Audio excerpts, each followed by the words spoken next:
Viewers, বিডিএনএস Bangla নিউজে আপনাকে স্বাগত জানাচ্ছি। শুরুতেই থাকছে সংবাদ শিরোনাম। অপরাধীদের অপরাধী হিসেবে বিবেচনা করে যথাযথ ব্যবস্থা নিন, বললেন প্রধানমন্ত্রী।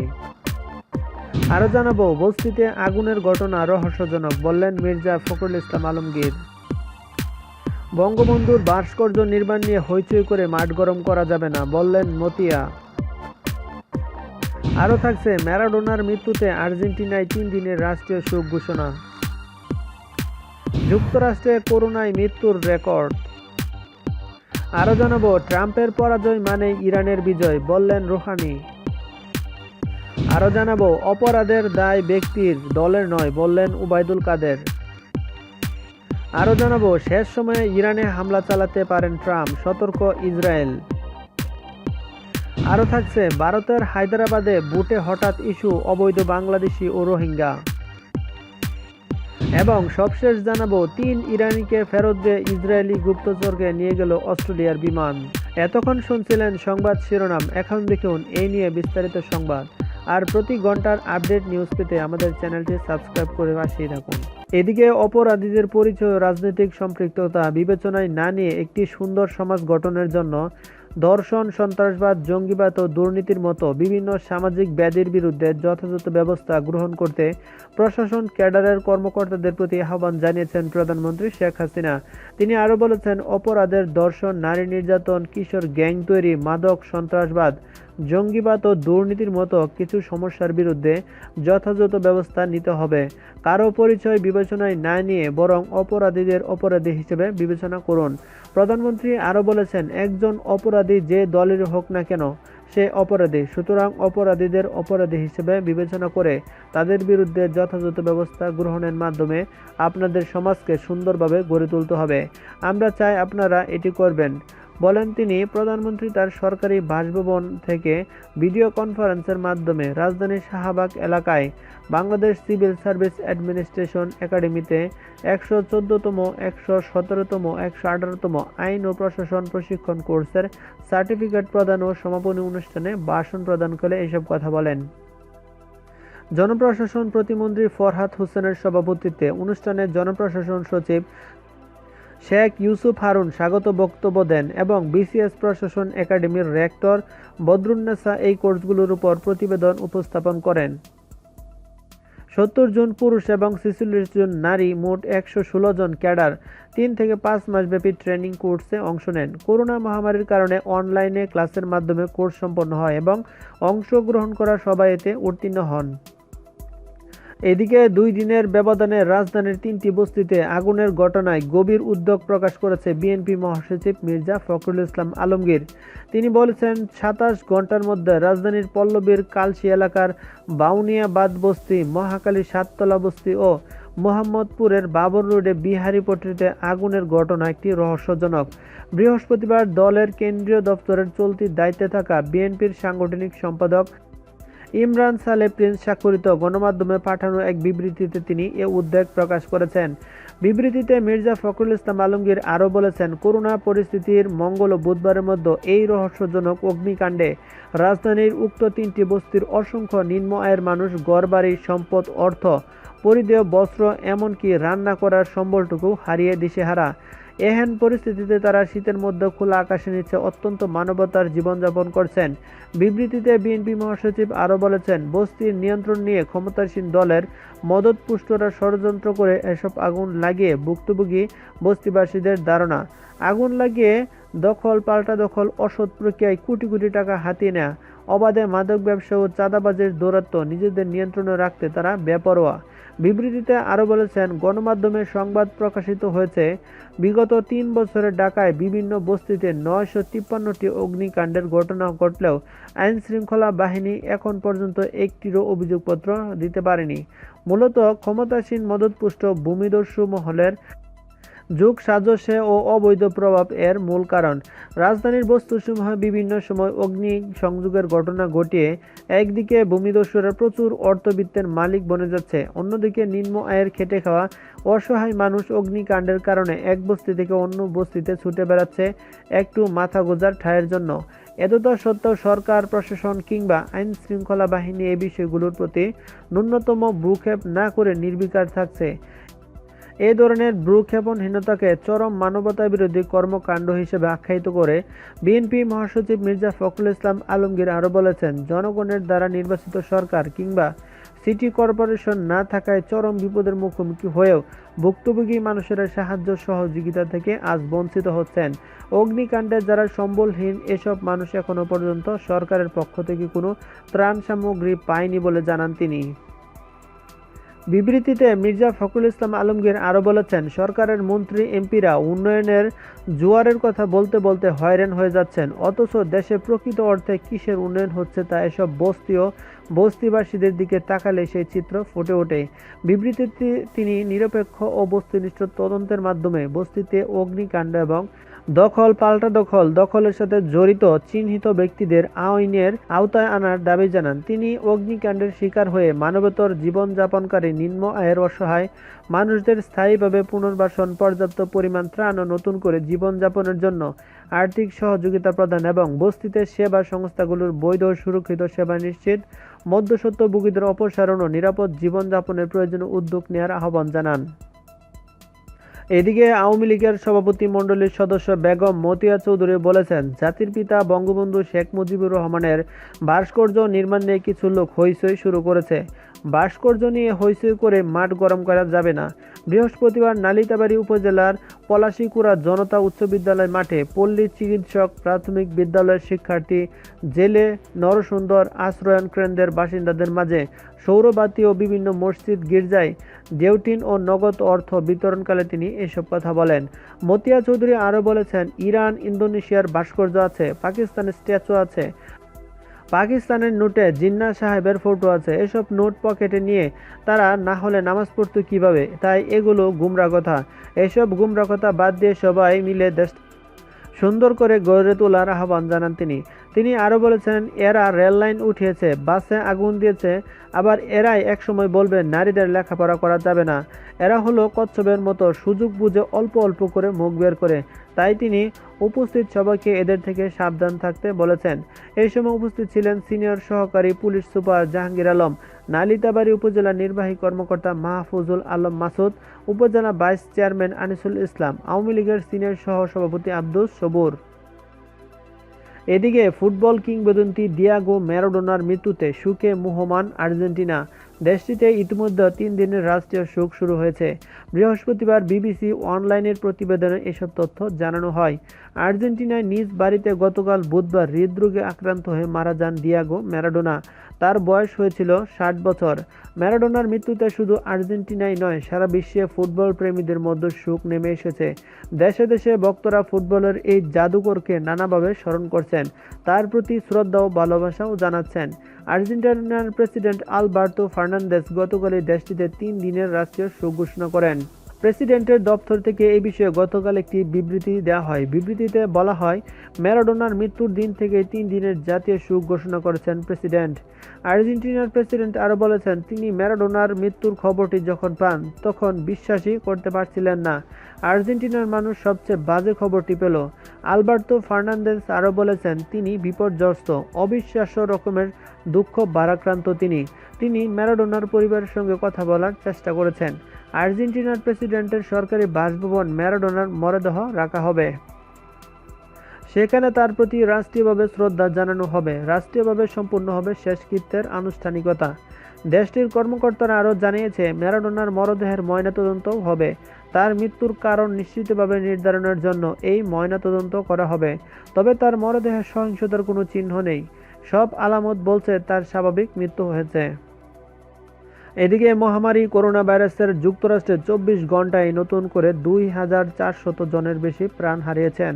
প্রাত্যহিক হিসেবে বুধবারের এই সংখ্যা বিগত 6 মাসের মধ্যে সর্বোচ্চ। আর এই সংখ্যা এমন এক সময় বাড়ল যখন থ্যাঙ্কসগিভিং ডের ছুটি শুরু হয়েছে। স্থানীয় সময় রাত 8:30 পর্যন্ত গত 24 ঘন্টায় যুক্তরাষ্ট্রের 2439 জন কোভিড-19 রোগে মারা গেছেন। এ নিয়ে দেশটিতে মৃতের সংখ্যা বেড়ে দাঁড়ালো মোট 2,62,080 জনে। এদিকে 24 ঘন্টায় যুক্তরাষ্ট্রে প্রায় 2 লাখ মানুষ নতুন করে করোনায় আক্রান্ত হয়েছেন। এদিকে ইরানের প্রেসিডেন্ট হাসান রুহানি বলেছেন, মার্কিন প্রেসিডেন্ট ডোনাল্ড ট্রাম্পের পরাজয় মানে হলো ইরানের বিজয়। দেশটির মন্ত্রিসভার বুধবার এক ভাষণে রুহানি এ মন্তব্য করেছেন। ট্রাম্প প্রশাসন গত ৩ বছর ধরে অন্যায়ভাবে ইরানের অর্থনীতিকে পঙ্গু করতে অন্যায়ভাবে নিষেধাজ্ঞা আরোপ করেছে বলে দাবি করেন ইরানি প্রেসিডেন্ট। তিনি আশা করেছেন বাইডেন প্রশাসন মার্কিন ইমেজ পুনরুদ্ধার করতে মিথ্যা অভিযোগে ট্রাম্পের আমলে আরোপ করা সব নিষেধাজ্ঞা প্রত্যাহার করে নেবেন। হোয়াইট হাউসে বাজতে শুরু করেছে প্রেসিডেন্ট ডোনাল্ড ট্রাম্পের বিদায় ঘণ্টা। নাটকীয় নানা কর্মকাণ্ডের মাধ্যমে গত ৪ বছর প্রায় প্রতিদিনই প্রেসিডেন্ট ভবন মাতিয়ে রেখেছিলেন তিনি। এমন কম দিনই গেছে যেদিন সংবাদের শিরোনাম হননি ডোনাল্ড ট্রাম্প। নির্বাচনের সংখ্যাগরিষ্ঠ জনগণের কাছে প্রত্যাখ্যিত হয়েছেন। এই সত্য বাস্তবতা এড়াতে পারছেন না ডোনাল্ড ট্রাম্প। পরাজয় না মানলেও ইঙ্গিত দিয়েছেন ক্ষমতা ছাড়ার এখন বিদায় নেয়ার পালা। হোয়াইট হাউসে তাই বিদায়ের করুণ আবহ বিরাজ করছে। গত ২ সপ্তাহ ধরে কোনো প্রাণচঞ্চল নেই। অনেকটাই শান্ত হয়ে পড়েছে ওয়েস্ট উইং নামে সবসময় গমগম করা এলাকাটিও। এদিকে নতুন প্রেসিডেন্ট জো বাইডেন বলেছেন, যুক্তরাষ্ট্রের পুনরুত্থান হয়েছে, অন্যের দ্বারা পরিচালিত হতে নয়। বিশ্বকে এখন নেতৃত্ব দিতে প্রস্তুত।